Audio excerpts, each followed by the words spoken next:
Je voudrais d'abord, en 2-3 mots, vous indiquer les raisons pour lesquelles je me crois permis de prendre les positions que je vais vous définir dans quelques instants.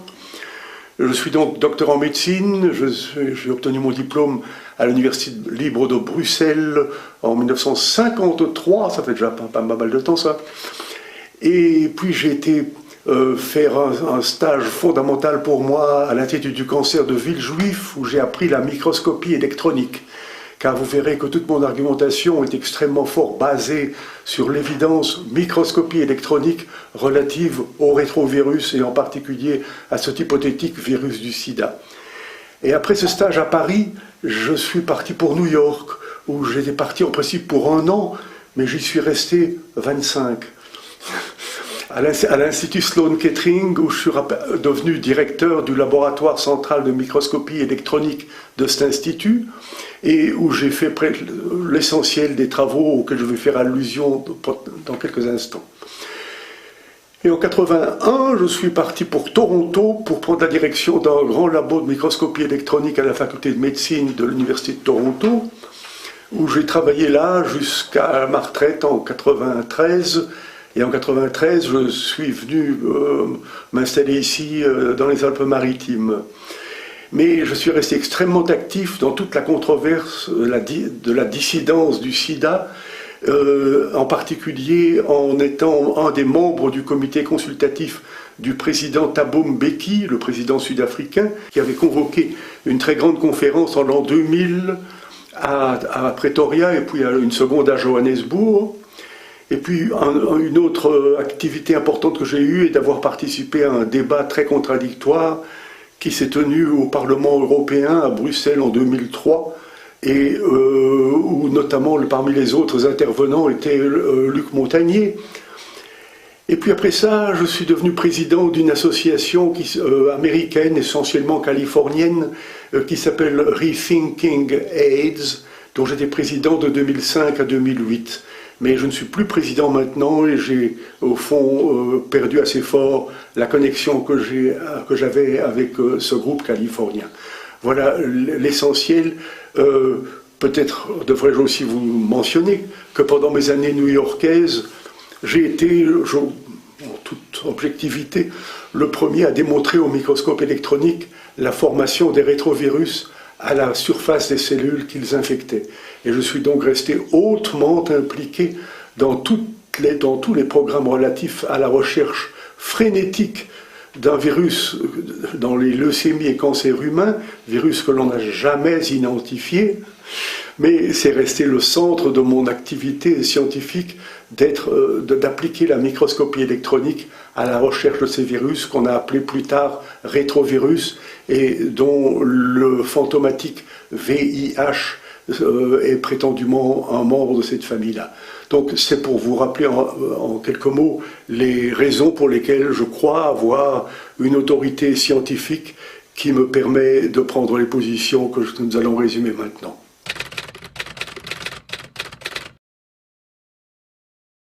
Faut-il voir le sida autrement? Je pense sans la moindre hésitation qu'il faut répondre affirmativement à cette question. Dites-vous bien ceci, quand en médecine on affirme qu'une maladie donnée aurait une cause virale, et puis que pendant les 25 années qui suivent, toute la recherche sur cette maladie est basée sur cette hypothèse, et que tous les crédits de recherche sont alloués à des programmes qui sont uniquement basés sur cette hypothèse, ça c'est une chose. Quand d'autre part, 25 ans plus tard, tous ces travaux n'ont conduit à aucun traitement, n'ont conduit à aucune prédiction épidémiologique vérifiable et n'ont jamais permis de préparer un vaccin qui aurait la moindre efficacité, dans ces 3 circonstances-là, ne pensez-vous pas que l'hypothèse de départ était probablement fausse? C'est mon avis. Et c'est pourquoi je réponds très affirmativement à la question « oui, il faut voir le sida autrement ».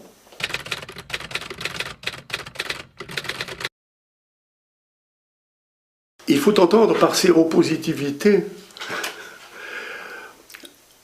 une évaluation du taux d'anticorps chez un patient donné.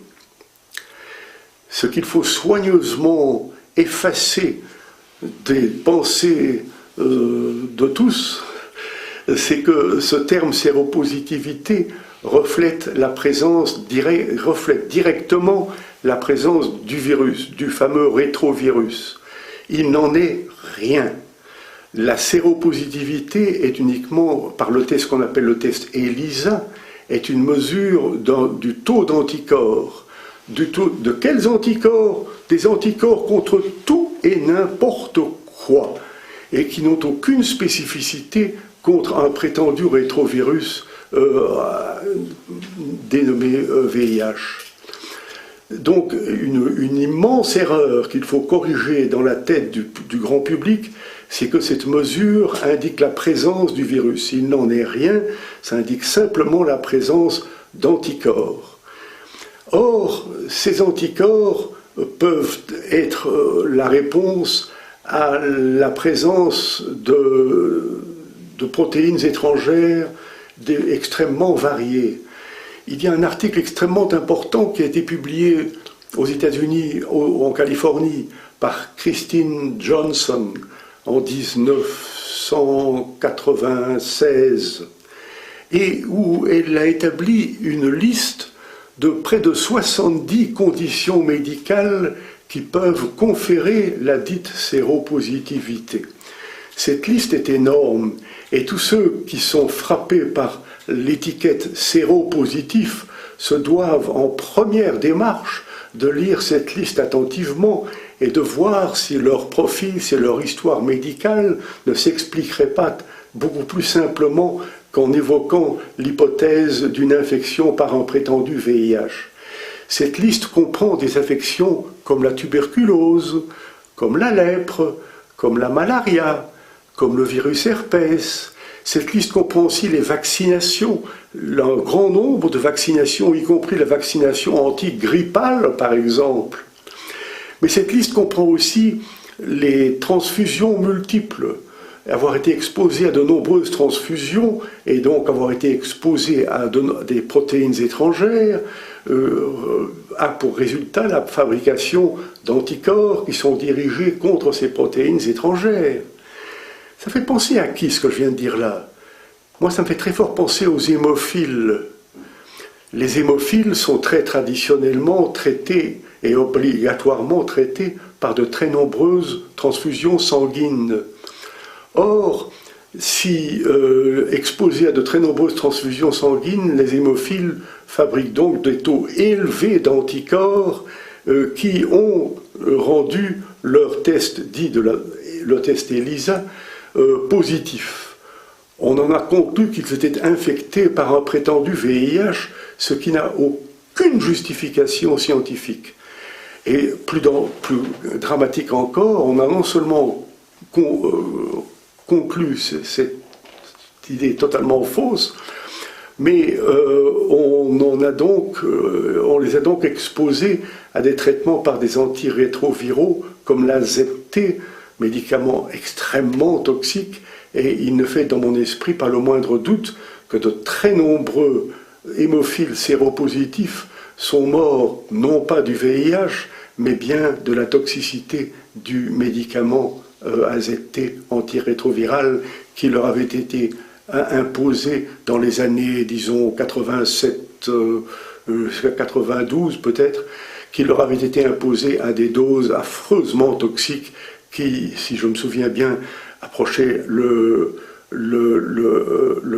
gramme et demi par jour, ce qui est une dose affreusement toxique.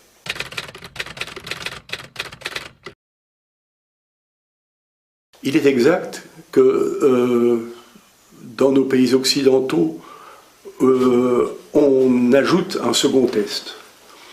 Un test qu'on appelle le Western Blot et qui permet d'identifier un certain nombre, hautement variable d'ailleurs, un certain nombre de protéines dont on dit qu'elles sont spécifiques du virus. À ça, il faut ajouter une notion fondamentale. personne dans tous les labos du monde n'a jamais réussi à isoler et à purifier ce prétendu VIH. Comment peut-on affirmer qu'une protéine donnée est originaire de cet hypothétique virus sans avoir d'abord réussi la purification de ce virus? C'est une immense question que je vous pose et à laquelle je vous assure que l'on n'a toujours jusqu'ici trouvé aucune réponse. Et le premier groupe qui a analysé toutes ces données-là est basé en Australie.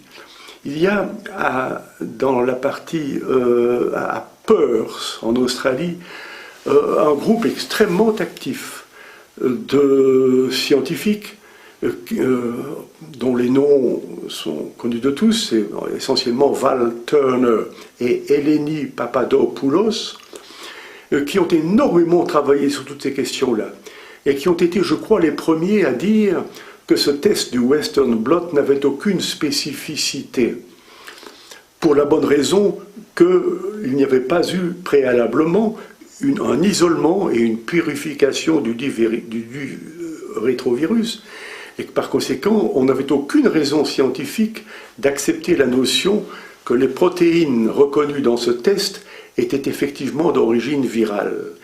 Les Australiens, dès cette époque-là, ont souligné la possibilité infiniment plus grande que ces protéines provenaient de débris cellulaires présents dans tous ces échantillons et n'avaient aucune relation directe avec un très hypothétique rétrovirus. En plus de ça, ce test Western blot est défini de façon différente dans tous les pays du monde. Je vous signale qu'au Royaume-Uni, il est interdit pour non spécifique. Que dans certains pays, on dit qu'il faut 2 protéines, que dans d'autres pays, on dit qu'il en faut 4.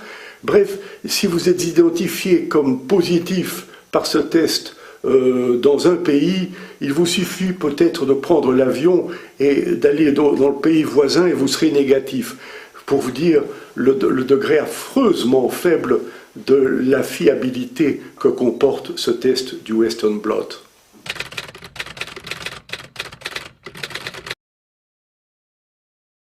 Le drame de ce test de la séropositivité, c'est la panique qu'il crée. C'est un drame qui a essentiellement été développé médiatiquement. Comme l'avait dit il y a pas mal d'années notre célèbre Coluche, le sida est une maladie qui se transmet médiatiquement. S'il n'y avait pas eu l'enflure médiatique de toutes ces questions-là, je crois que l'annonce d'une séropositivité laisserait beaucoup de gens relativement indifférents. Mais il y a eu une telle amplification proche de l'hystérie et créatrice d'une panique, d'une terreur absolument mondiale, qui fait que les gens que l'on déclare séropositifs sombrent dans une panique évidente, dans une dépression inévitable, qu'un nombre non tragique d'entre eux se suicident de désespoir, que leur vie personnelle en est complètement bouleversée, perte du boulot, divorce, effondrement dans des conditions de vie absolument lamentables, et grande difficulté d'échapper à la théorie officielle selon laquelle l'indication de cette séropositivité impose le traitement par des drogues d'une toxicité énorme. Mais ce qu'il faut ajouter à cette toxicité des médicaments, c'est un point vraiment extrêmement, j'ai envie de dire pervers. C'est que la toxicité de ces médicaments est un ensemble de symptômes qui ressemblent d'extrêmement près au sida lui-même.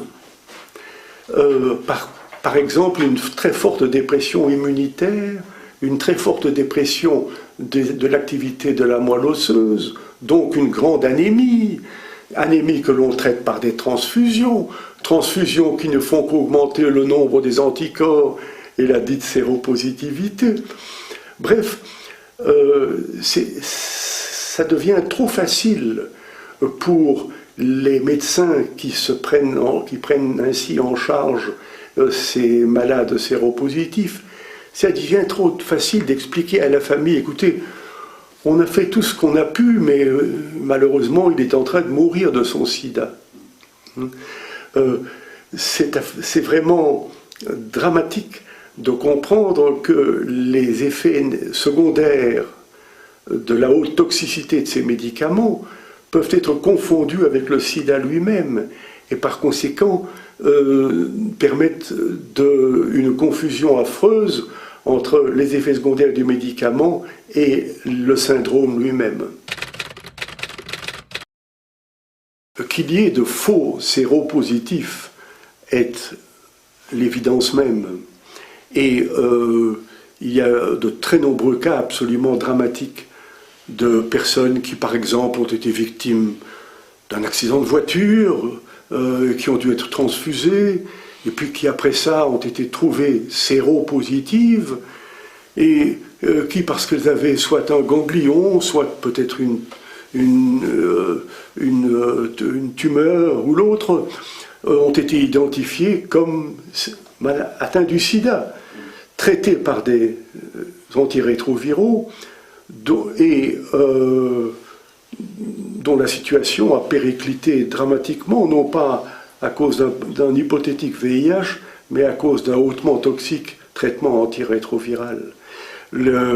Quand vous pensez que dans la liste dont je faisais mention tout à l'heure, celle publiée par Christine Johnson, se trouvent des maladies comme la tuberculose, la malaria et la lèpre, vous pensez bien qu'en Afrique, on va en trouver beaucoup.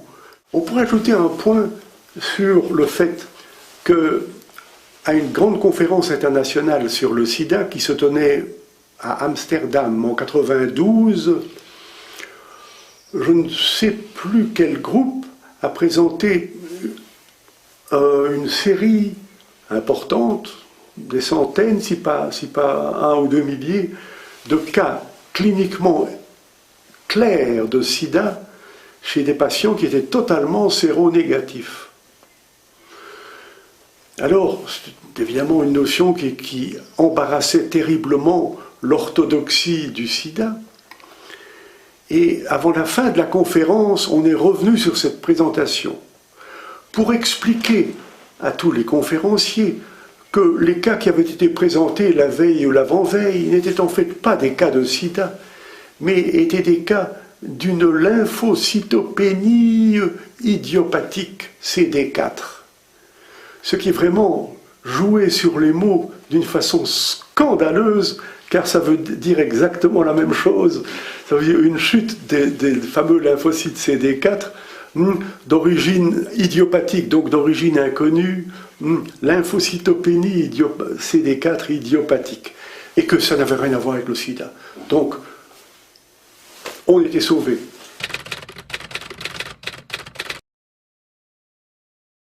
On appelle sida en Afrique un ensemble de maladies tropicales bien connues depuis un siècle et qui n'ont absolument rien à voir avec aucun rétrovirus. Et lorsque dans les années, je crois, 1985, l'OMS de Genève se préoccupait de la question du diagnostic d'un hypothétique sida en Afrique, on s'est rapidement rendu compte que les budgets de santé publique dans la plupart des pays africains ne permettraient probablement jamais de financer le test ELISA par exemple, dans des groupes de populations énormes. Et ils ont provoqué une conférence qui s'est tenue à Bangui, en Afrique équatoriale française. Et conférence dont la conclusion fut absolument stupéfiante. C'était une recommandation de tests purement cliniques qui, d'après les conclusions de cette conférence, qui permettraient de poser un diagnostic de sida. Mais les symptômes cliniques comporte, je n'ai peut-être pas la liste très précise en tête, mais comporte un mois de fièvre, un mois de toux et de l'amaigrissement, par exemple. Il y a d'autres choses, mais je n'ai plus la liste trop précisément en tête. C'est ce qu'on appelle la définition de Bangui du sida. Alors quand en Afrique équatoriale et subsaharienne, vous identifiez des gens qui maigrissent, qui toussent et qui ont de la fièvre, vous allez en trouver beaucoup. Et ce fut certainement l'immense mérite du président Thabo Mbeki d'avoir soulevé le débat sur tout cela et d'avoir hésité longtemps à approuver l'administration en Afrique du Sud de médicaments antirétroviraux, parce que pour lui la base était tout à fait incertaine. Donc il faut bien se dire qu'en Afrique, ce qu'on appelle sida, c'est tout autre chose. Et sans vouloir paraître choquant, j'irais probablement jusqu'à dire qu'il n'y a pas d'épidémie de sida en Afrique.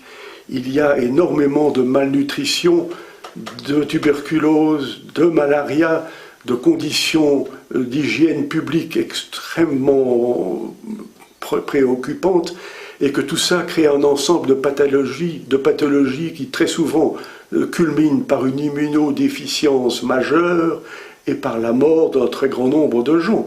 Mais que cela ait quelque chose à voir avec un hypothétique VIH est absolument non scientifiquement démontré.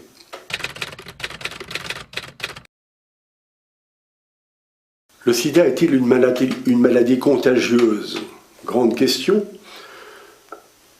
Pour l'immense majorité de la population du monde et des médecins du monde, la réponse est affirmative. Et je mets cette réponse très hautement en doute. Et quand je dis « je », c'est vraiment très présomptueux de ma part, parce que nous sommes quelques milliers de dissidents à partager les opinions que je vais vous résumer maintenant. Non, je ne pense pas que ce qu'on appelle le syndrome du sida soit une maladie contagieuse. Il y avait des raisons historiques de douter de cette contagiosité qui sont apparues depuis le tout début. Rappelez-vous que dans les années 81-82, lorsque les premiers cas de sida ont été identifiés, principalement en Californie et à New York,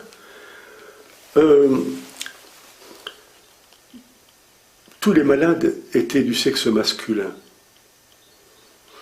Avez-vous jamais entendu parler d'une maladie dite contagieuse qui choisirait le sexe de ses victimes? Ça n'existe pas. Mais cette notion a paru tolérable, acceptable par les autorités scientifiques du monde entier. Et il reste vrai que, même 25 ans plus tard, que l'énorme majorité des cas que l'on appelle sida sont du sexe masculin, en tout cas en Europe et en Amérique. Je ne parle pas de l'Afrique sur ce point-là. Alors, ça, c'était une première raison de mettre en doute la nature contagieuse. C'est résumé dans ce bouquin-là. Une parabole qui est la suivante et qui, je crois, frappe assez bien l'imagination. Imaginez un peu que vous êtes médecin et vous vous occupez d'une petite usine, une vieille usine qui fabrique des colorants. Cette usine est très mal ventilée, les conditions d'hygiène pour les ouvriers sont misérables et ces ouvriers sont exposés à des poussières très riches, par exemple en sel de plomb. Et après quelques années, vous constatez un nombre important de cas de saturnisme, donc de l'intoxication par le plomb, qui est une intoxication grave. Est-ce que vous allez en conclure que le saturnisme est une maladie contagieuse? Non. vous allez en conclure que les ouvriers de cette usine ont tous été exposés aux mêmes toxiques et qu'ils ont tous répondu par la même intoxication. Mais de là à dire que ces ouvriers ont été exposés à une maladie contagieuse, il n'en est pas question. Ce serait une conclusion qui n'aurait aucun sens scientifique. Mais en matière de sida, c'est pourtant la conclusion que l'on a prise. Il aurait tout au contraire fallu dire que tous ces malades ont été exposés aux mêmes conditions de vie toxiques et ont développé les mêmes symptômes. Mais il n'y a aucun élément qui puisse scientifiquement faire penser qu'il s'agit d'une condition contagieuse. Ce fait fut très scientifiquement confirmé par une publication très classique que l'on retrouve dans toute la littérature sur la dissidence et qui est due à une épidémiologiste américaine du nom de Padian, P-A-D-I-A-N, et qui est parue, si mes souvenirs sont exacts, vers les années 96, pas certain sur ce point-là, enfin peu importe.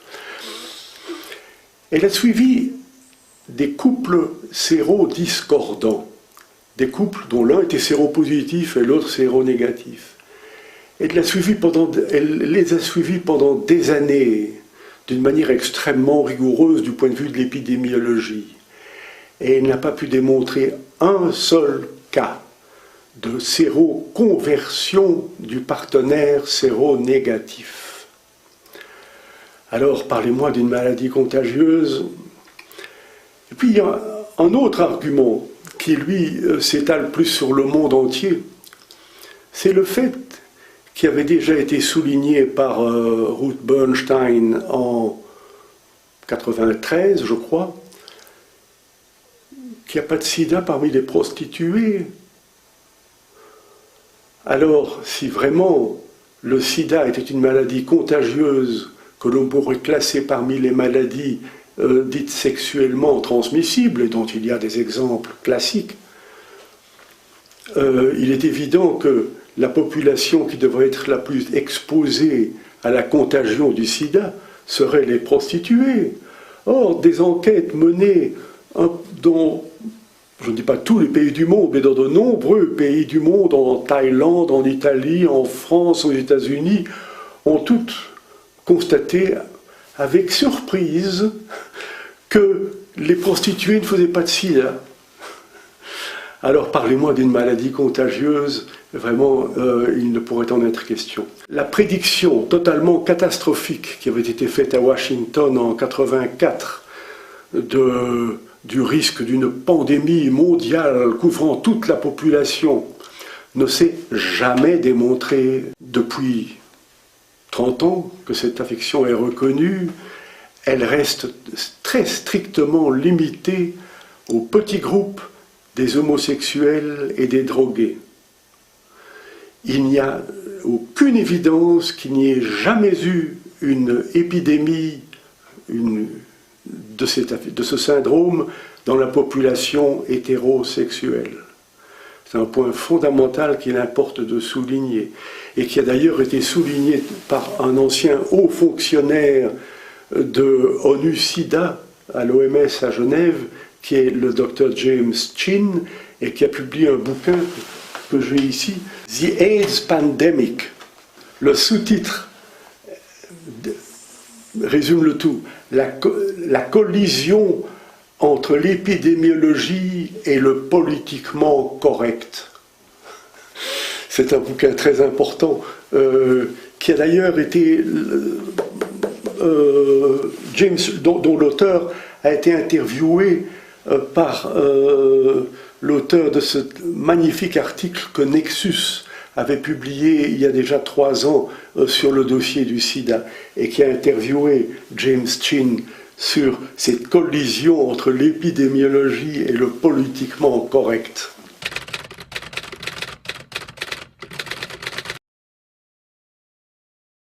Il est évident que cette notion selon laquelle le sida serait un syndrome contagieux et transmissible par les relations sexuelles est à l'origine de profondes modifications du comportement des gens et que ça a certainement causé un nombre effroyable de, disons, soit de divorces, soit d'effondrement de la vie privée des gens, alors que, en fait,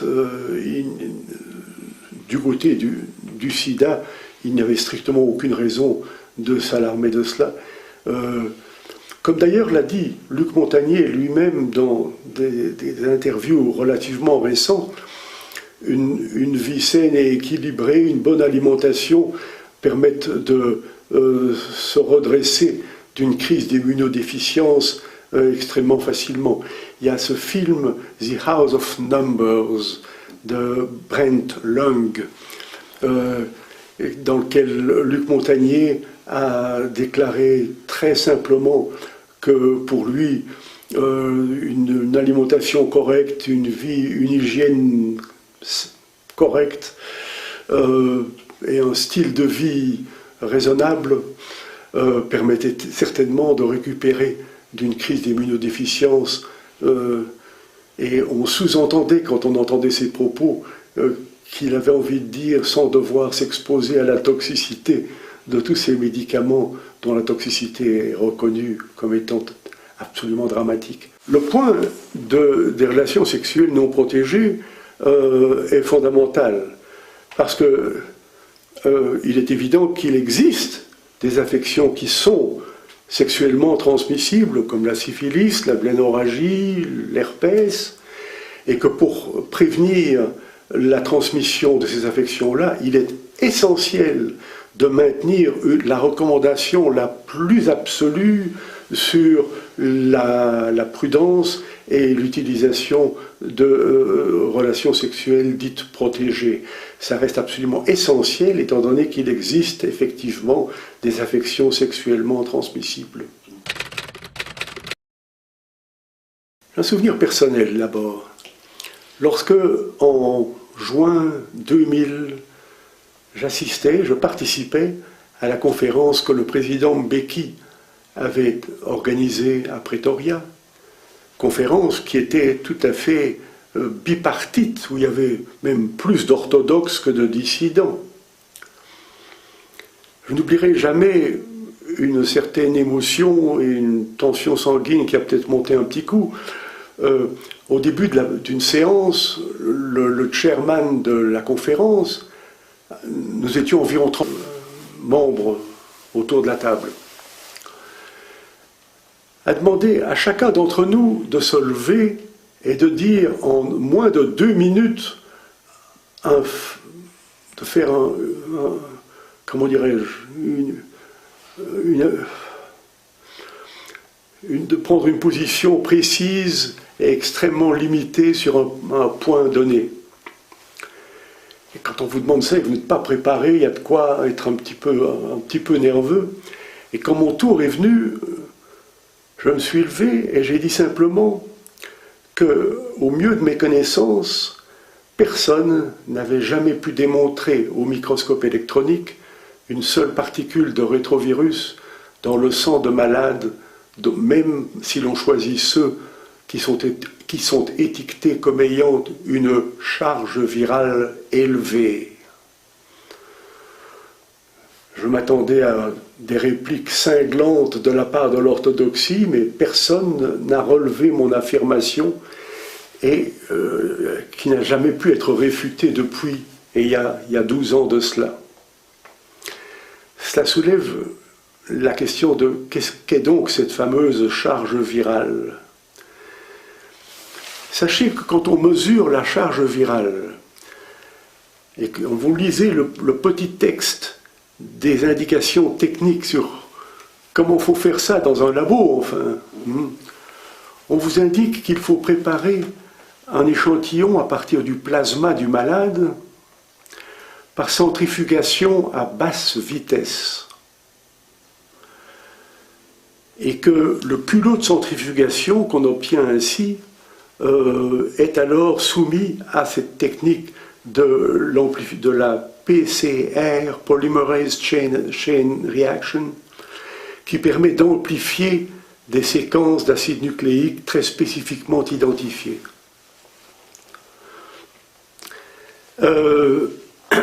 Donc on évite totalement l'isolement de particules de rétrovirus. Nous savons tous très bien, tous ceux qui, comme j'en étais, ont beaucoup travaillé sur l'isolement et la purification des rétrovirus, savent très bien qu'il faut des vitesses de centrifugation beaucoup plus élevées pour sédimenter des rétrovirus.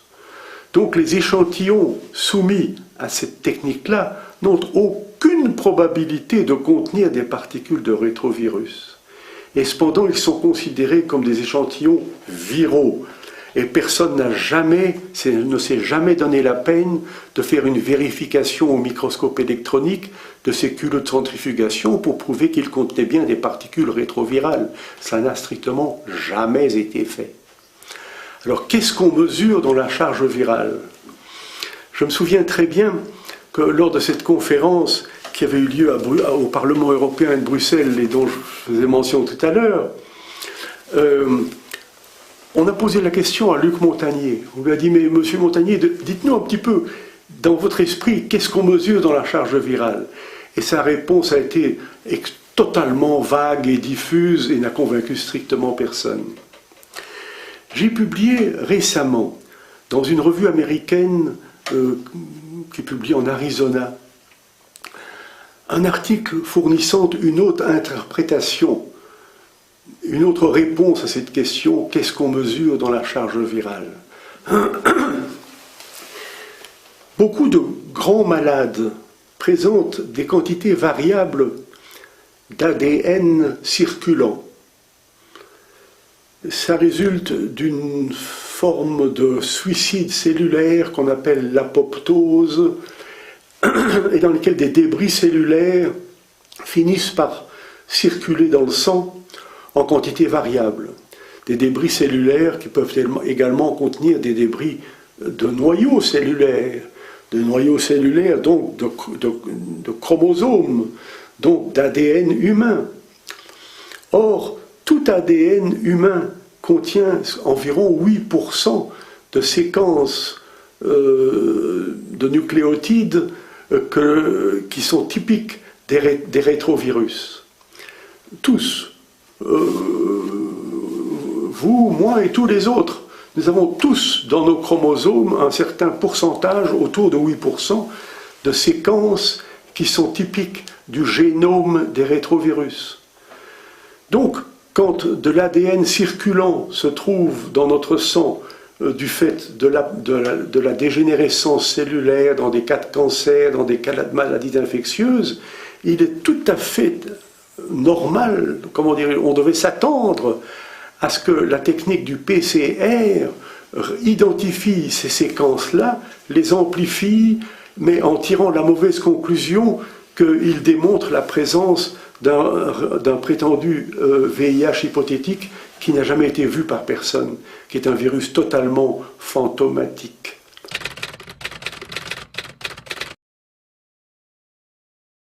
Un point à ajouter sur la toxicité des antirétroviraux.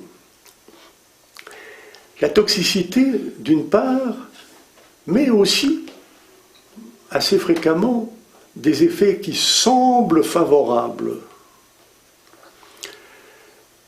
Les cliniciens vous diront très souvent que lorsqu'ils prennent en charge un malade du sida en évolution, que la trithérapie résulte en une amélioration spectaculaire de la condition clinique du patient. Et je suis convaincu que c'est exact, que ça arrive. Mais là où la discussion reste brûlante, c'est d'expliquer ce phénomène. Bien sûr, l'explication officielle est de dire, voyez-vous, c'est la preuve indiscutable que le VIH est la cause du sida, puisque lorsque nous donnons des médicaments anti-VIH, ces malades se portent mieux. Ça, c'est une simplification assez lamentable. Parce qu'il faut savoir que dans la trithérapie, qui est un traitement complexe, il y a ce qu'on appelle des antiprotéases. Et que ces antiprotéases sont connues pour être extrêmement efficaces contre Candida et contre Pneumocystis carinii. Or, ces deux micro-organismes-là sont les infections opportunistes les plus fréquentes et les plus graves présentées par un très grand nombre de sidéens en évolution. Alors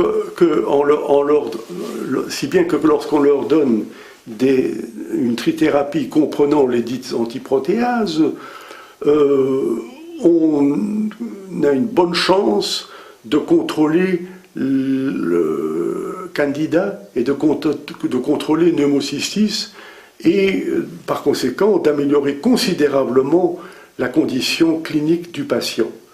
Sans que pour cela ne démontre en rien que les antirétroviraux ont été ont offert une preuve de la liaison causale entre le VIH et le sida.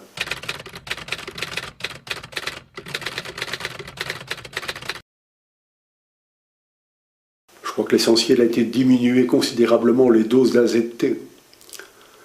Lorsqu'on a commencé à essayer de traiter ces malades en 86-87, on donnait des doses d'AZT, 1,5 gramme, je crois, qui étaient absolument dramatiques. Sur ce point-là, je peux ajouter quelque chose de très frappant. Il y a un groupe au Royaume-Uni qui étudiait la longévité ou la mortalité des hémophiles séropositifs. J'oublie le nom, c'était un groupe assez large, je crois qu'il y avait près de 2000 patients qui ont été suivis. Et on observait dans ce travail que la mortalité des hémophiles séropositifs était assez stable entre les années 1980 et 86-87. Mais qu'en 87, cette mortalité a été multipliée par 10 et que l'année suivante, encore une fois par 10. Donc c'est une courbe qui va comme ça, qui est très stable, et puis en 87, hop, hop, 10 fois. Il ne fait pas l'ombre d'un doute que c'est l'époque où les hémophiles séropositifs ont commencé à être exposés à la toxicité de l'AZT. Et que ça n'avait rien à voir avec le fait que ces hémophiles avaient été exposés à un très hypothétique rétrovirus que personne n'a jamais pu voir au microscope électronique chez aucun patient. Vous me demandez ce qu'il faut penser de ces images du VIH dont la presse du monde entier est sursaturée depuis 20-25 ans. Il faut savoir une chose très fondamentale, c'est que toutes ces images dérivent bien sûr d'observations qui ont été faites au microscope électronique, mais d'observations qui ont été faites sur... Vous voyez dans de très nombreux bouquins comme celui-ci par exemple, de ces belles images qui sont des constructions numérisées de toutes les techniques actuelles de numérisation des images, et qui sont très frappantes, qui sont même souvent mises en couleurs tout à fait attirantes, mais qui n'ont strictement aucune validité scientifique, et qui dérivent strictement d'observations faites très fréquemment de particules de rétrovirus dans des cultures cellulaires qui sont d'une très grande complexité, où on a ajouté tout ce qu'il fallait pour être sûr d'en trouver. C'est d'ailleurs ce que Luc Montagnier a dit lui-même un jour en décrivant ces cultures comme des soupes de rétrovirus. On y avait tout mis pour être sûr d'en trouver. On y avait tout mis, y compris des lymphocytes du sang du cordon ombilical, dont nous savons très bien que chez l'homme, tous les tissus embryonnaires sont très riches en particules rétrovirales que l'on appelle endogènes. Et les cultures dans lesquelles, dans le fameux papier de Montagnier et Barré-Sinoussi de 83, on voyait une image de microscopie électronique qui semble indiscutablement correspondre à des rétrovirus, cette culture-là avait été enrichie avec des lymphocytes provenant du sang du cordon ombilical, donc des cellules d'origine tissu embryonnaire, bien connues comme étant extrêmement riches en rétrovirus endogènes. Mais cette interprétation-là n'a jamais été effleurée par les auteurs de ce fameux papier. Maintenant, vous allez peut-être me demander, est-ce facile de démontrer au microscope électronique des particules de rétrovirus à partir d'un échantillon sanguin? La réponse est totalement affirmative. Oui, c'est extrêmement facile. Il suffit de prendre du sang de certaines souris leucémiques, et c'est ce que j'ai fait dans toutes les premières années de mon travail à New York, dans les années 56, 70. Et à partir du sang de souris leucémiques, on peut, par une méthode extrêmement rapide, isoler, purifier et concentrer des particules de rétrovirus. Et je voudrais vous montrer une photographie de microscopie électronique qui représente effectivement toutes les particules que vous voyez là ont été isolées, purifiées à partir du sang de 4 ou 5 souris leucémiques. Donc la dimension de l'échantillon était peut-être, j'oublie un peu le chiffre, mais ça ne devait pas être plus de 10 cm3 de sang. Et de cela, il a été possible d'isoler, concentrer, purifier et démontrer au microscope électronique à un degré de purification pareil toutes ces particules de rétrovirus. Donc par réponse c'est oui, c'est une technique relativement facile, et tous ceux qui ont tenté de l'appliquer au sang de patients souffrant du sida ont échoué totalement dans leurs efforts de faire une démonstration analogue chez des patients du sida.